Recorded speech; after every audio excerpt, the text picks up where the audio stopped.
I can't imagine. It's the weight that you feel, and you still got to go home and be who you got to be to your family.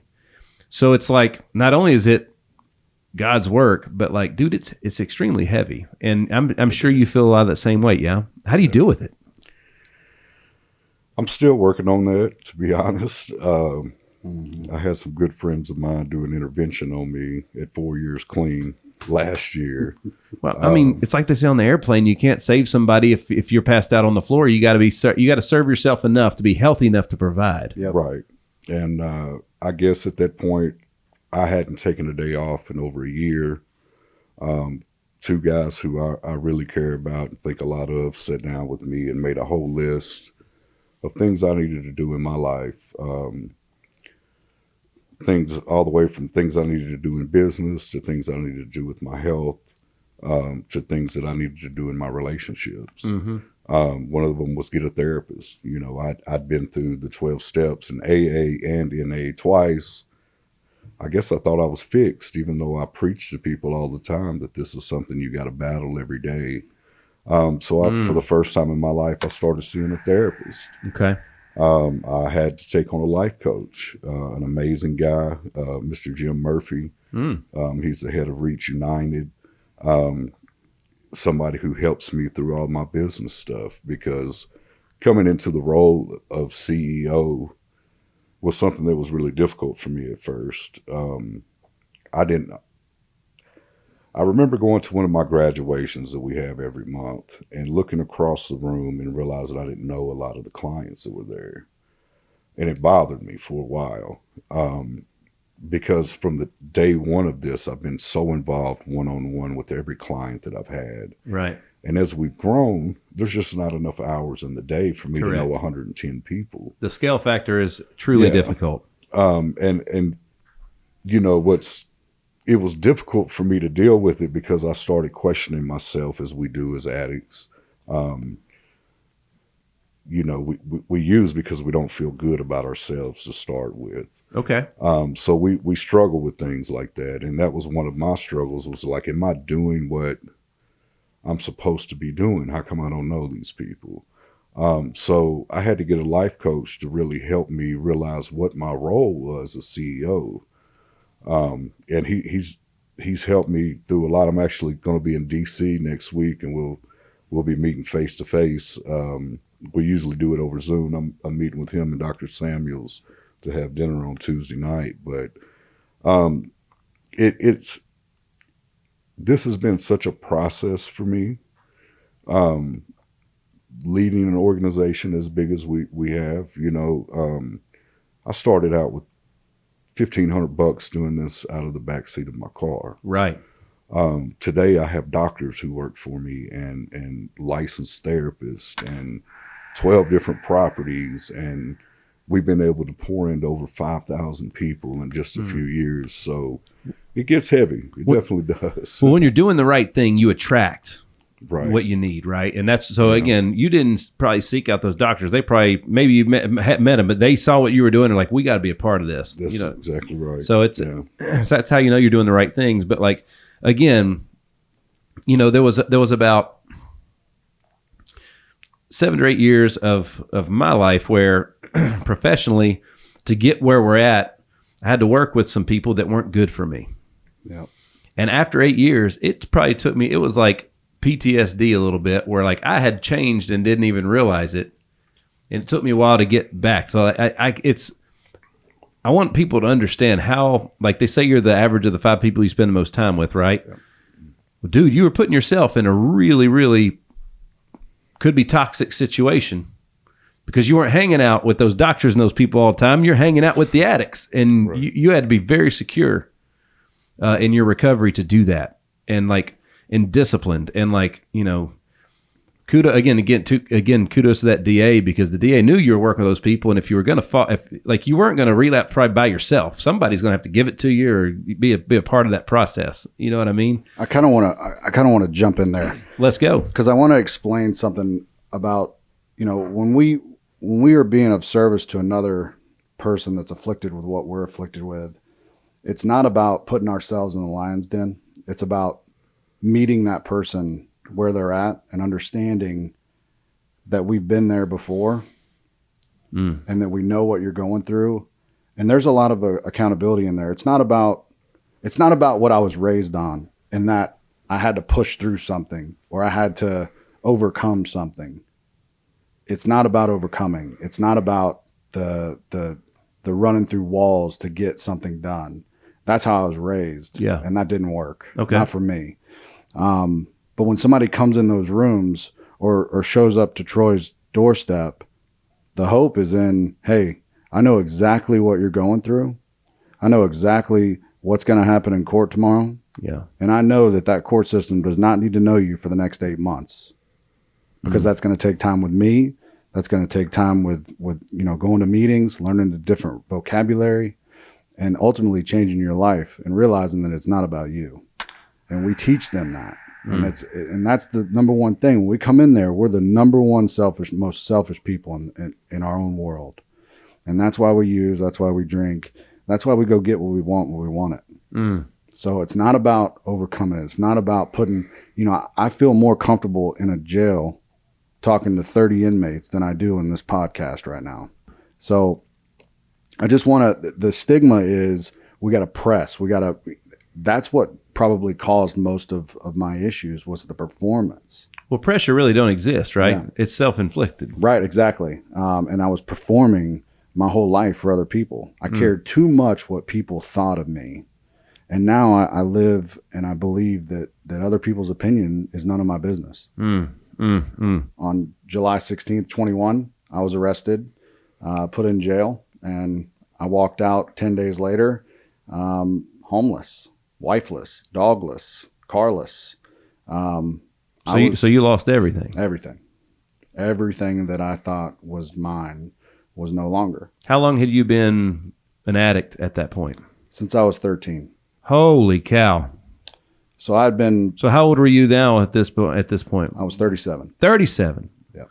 My math ain't very good, but let's just say it's a long time. It's a long time. And that's not a special story. That's typical in the rooms of AA and NA. My problem is I want more. It's not a drug. It's not a drink. It's more.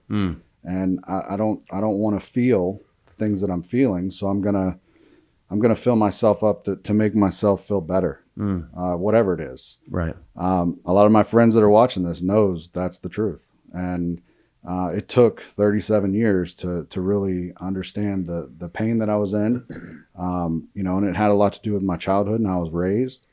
I have a pretty wild family tree. I just found out I have a cousin that lives in North Carolina that we just got teeth, and my grandmother had an affair at 63 years ago that affected me. So there's a lot of different things that have happened in my life that I don't look at and go, this is why I am who I am. No, they happened to me. I'm not a special case by any means. I've just learned the principles that I was taught. Yeah. When I was, when I hit my bottom, that was it. I got to watch my grandfather has 40 years of sobriety. So I watched him go to AA every day. Yeah. My entire life. My best friend, Jordan, picked up 16 years. So he got sober early. They say that, the things that bring you in the rooms are, your law, lover, or lawyer. Right. The judges know that this thing works. The programs know that this works. The problem is that it's not all unified. And I think that that's what Troy's bringing, and that's what we're bringing as an organization. We are the last stop club. I've got 3 types of patients that we see. In April of 23, we were seeing single extraction patients that were just in pain that we wanted to help get out of pain. Okay. Then we graduated to overdentures. That means that a person has dentures and is not comfortable eating or smiling or even wearing the denture because it's flopping all over the place. And so we help them get an overdenture. That means we're going to put 2 implants up here and give you some stability. And you can continue smoking or doing whatever you want to do. The third type of patient is that last stop. And that's where Troy comes into the picture. Troy was patient number 1 on December 8th, 24. Wow. I remember that. That's Man. when all of our lives changed. How bad was it when he came in there? Just It's pretty bad. He had a lot of infection. I mean, he had ground his teeth down so far almost to the root tip. wow. So it was causing him pain. I don't know how he was chewing food or living before then, but his life today has completely changed when it comes to his dental health and his ability to smile. I kind of joke with him, you know, I sent him a video a couple of months back, and it was about a minute long, and I really felt like no one had ever taught him how to smile. I sent him a 60-second video on how to smile. I said, dude, you got to pull from here, cheeks up, let them babies fly. That's right. That's right. So in December, he was patient number 1. He's gone through a year-long recovery. The surgery, Nick, is the easy part. Okay. And it's not the easy part. The surgeons are trying to navigate bone, you know, the biology of the bone, where to place, how to place, and then teaching someone else. So the problem that I found was that A, we were not giving enough away to the public that were suffering from all of this. And B, my industry was taxing doctors thousands and thousands of dollars just to learn how to do these techniques and how to place these types of implants and how to take someone's teeth out in one day and create a smile in the same day. Mm-hmm. So our typical surgery lasts, you know, anywhere from 4 to 6 hours. And then we have everything digital. We have about $5 million worth of machinery inside our building that builds the smile. Gotcha. All right. Dr. Pryor is the hero here. He's not here in the building, but that man has given just to our organization about $3 million of his time and money without any return. See, we haven't taken any donations. We haven't taken anything. Self-funded. Very much so. Wow. No grants, no federal, no nothing. It's been self-funded by our own doctors asking for nothing in return. Man. To this date, we've done $5 million in free smiles or more. We operate in 2 cities, in Lebanon, Tennessee, where we were founded, and in Knoxville, Tennessee, where Dr. Jody Griffin practices out of. Mm-hmm.